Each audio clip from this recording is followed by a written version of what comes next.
All right, so I've got to get this little motor. So this is Nat's Junior, and of course she's not here, so I'm doing this by myself right now, which is totally fine. And right now I'm just kind of doing this free-handed on my camera. So it's just kind of me out in the garage, so it makes it hard to take some videos. But I'll show you guys basically. We're going to get this motor off. There's 4 bolts that hold the motor on. I think you can probably see my hand right there. There's one. Georgia thinks she's trying to come in here and see what's going on. She's like, hey guys, what are you doing? So I kind of got stuff everywhere here in the garage, but hey, so we're not going to film too much the garage because it's been a lot of work with little Duke and all kinds of stuff been going on out in this garage. But anyway, so I'm probably just going to take these 3 bolts off, drop that down. That's going to get that motor plate off of the bottom motor plate down there. Take those 4 bolts off the motor. I'm not going to take the bottom plate. A lot of guys get confused. Do you take the bottom plate or do you leave that? I'm going to leave it because it also controls your secondary, your roller back there. And I don't want to mess with the chain. I don't want to mess with clutch adjustment. I'm going to put this motor back on.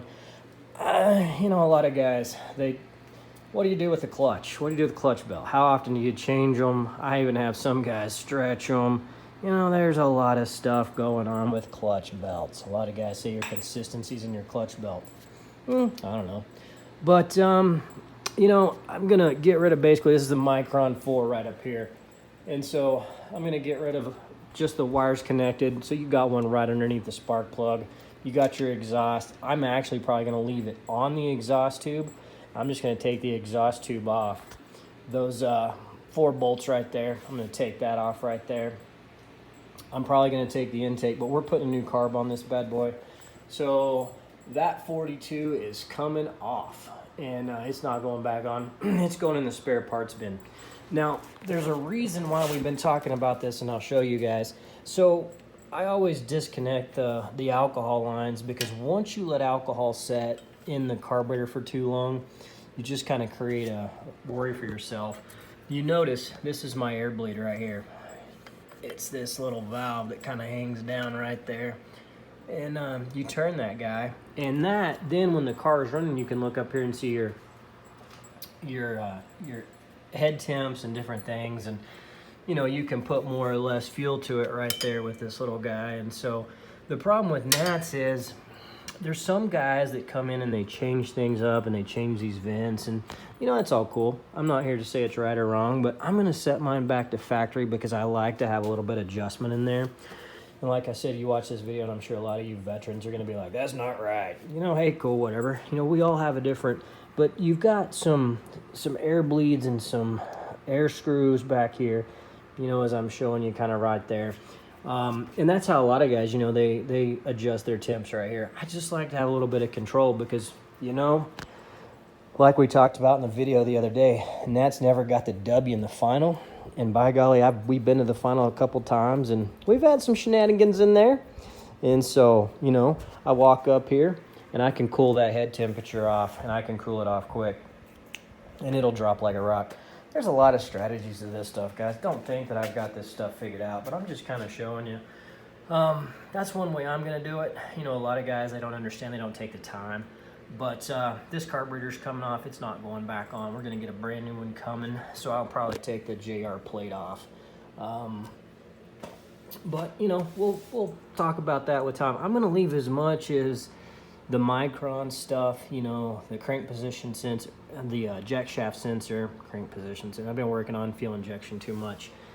And a lot of that, I'm going to just take the 3 bolts right there underneath, right there, the fuel pump. We switched fuel pumps on this car. I like that style fuel pump. We got them on both cars, just so you can kind of see. It's a little bit different of a design on this car. We built that one ourselves, that plate, and a little bit of a challenge building those plates, but you know, it's fun. Dad and I got that knocked out, no big deal. And I guarantee you, we used a factory plate right here, so you can kind of see that right there. And I don't know what Georgia's doing under that car, if you can see her nose underneath there, but she is getting underneath this car. Got a jack stand right here, but I have no idea what she is doing. She's just like crawling underneath this thing. I think you can see her better that way. I don't know what she's doing. Maybe Maybe there's an Oreo or something down there. Maybe the kids drop something. You never know around here. But anyway, sorry for that blinding light, but I don't have anything to necessarily hold the camera, so I may just take some pictures as I go, and then I'll show you guys at the end, but it's not hard.